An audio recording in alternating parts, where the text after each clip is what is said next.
Hey guys, for any of you who have been here before, welcome back. I don't know why you would come back because I'm a tiny little channel and my channel is just me sitting here yapping, but Anyway, for those of you who are returning, welcome back. If you're new here, hello, I am Shooter. And today we are going to be going over if the big three from House of the Dragon can beat 1954 Godzilla, so I'm going to start off with Godzilla because I've done this like a billion times in my head, so it's going to be easy and quick for me. So, 1954 Godzilla would be anywhere from multi-continental to small planetary. If you want to know why, just go watch Godzilla King of the Monsters, his channel, and I'm talking about the YouTuber, not the movie. I'll probably show like his channel on screen right now. Just go check some of his videos out. If you're interested in anything Godzilla related, he's like the best YouTuber to go watch. So, multi-continental to small planetaries, about where 1954 Godzilla ends. I don't think he really has anything higher than that, honestly. I don't think there's anything higher than that for him. There might be, but if there is, I've never heard of it. Feel free to comment down below and tell me where he gets and why he gets that hair scaling. But, anyway, moving on.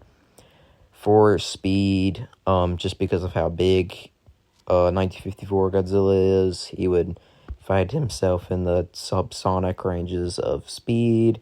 This was also done by GKOTM and Goji Chronic as well. Again, go check them out. They're some of the best scaling YouTubers I've ever heard of or ever seen. But, anyway. For hacks, he's pretty tame. He's got his atomic breath. I'm pretty sure he's got some regeneration, extreme heat resistance, awesome senses, and that's about it for Grandpa Goji. He's pretty tame in terms of his hacks and stuff. So yeah, there's 1954 Godzilla. In terms of combat skill, I don't really know. I wouldn't assume 1954 Godzilla would be too good, seeing as we have never seen him fight another kaiju on screen.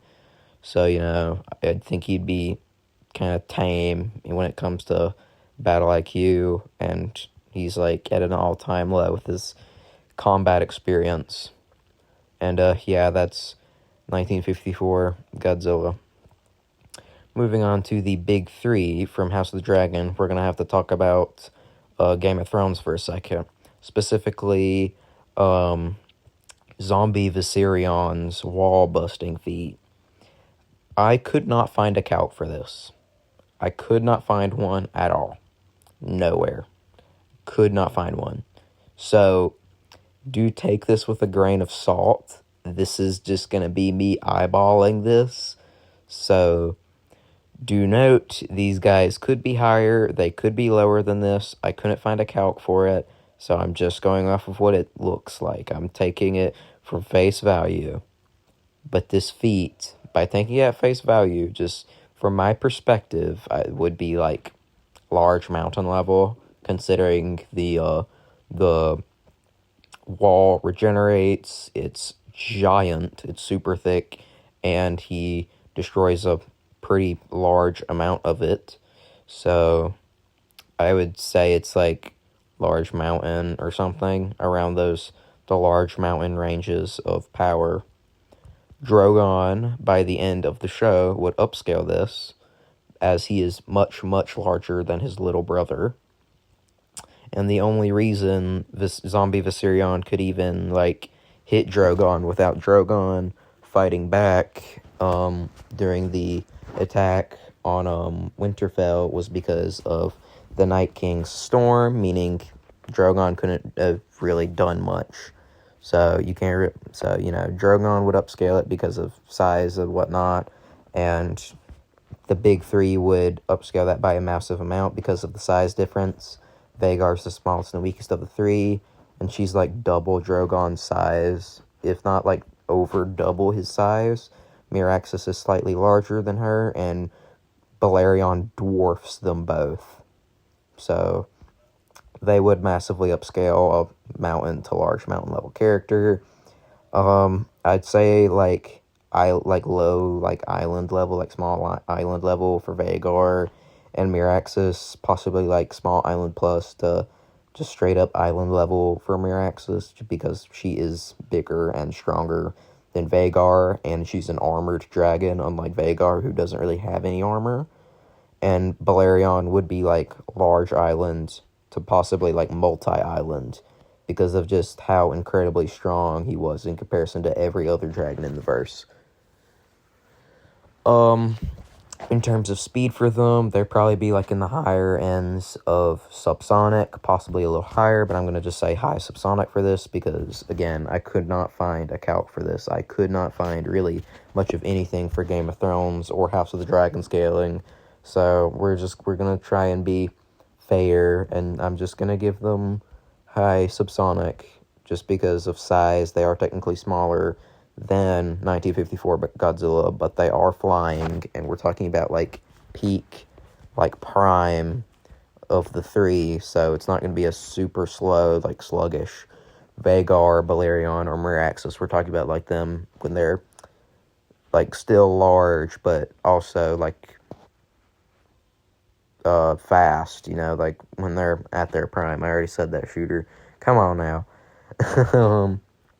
So in terms of speed, they would have the advantage over 1954 Godzilla. In terms of hacks, they are also pretty tame.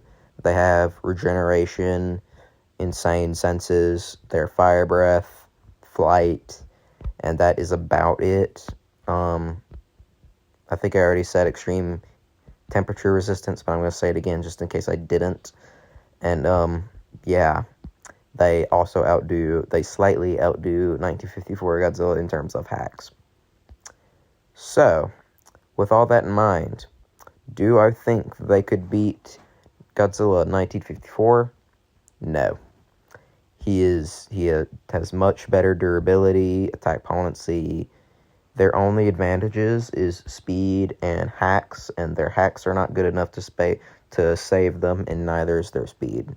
So, if you ever find yourself wondering who would win in a fight between Game of Thrones or House of the Dragons versus 1954 Godzilla, 1954 Godzilla stomps. Unless you're talking about all of the high tiers that weren't shown in either show, like Tiamat, Ice Dragons, or Naga. If you're talking about them, then he's going to get his butt kicked. But if you're talking about any dragon we've seen, then he's going to easily win. I hope you learned something. I hope you enjoyed the video, and yeah, I'll see you in the next one. Peace out.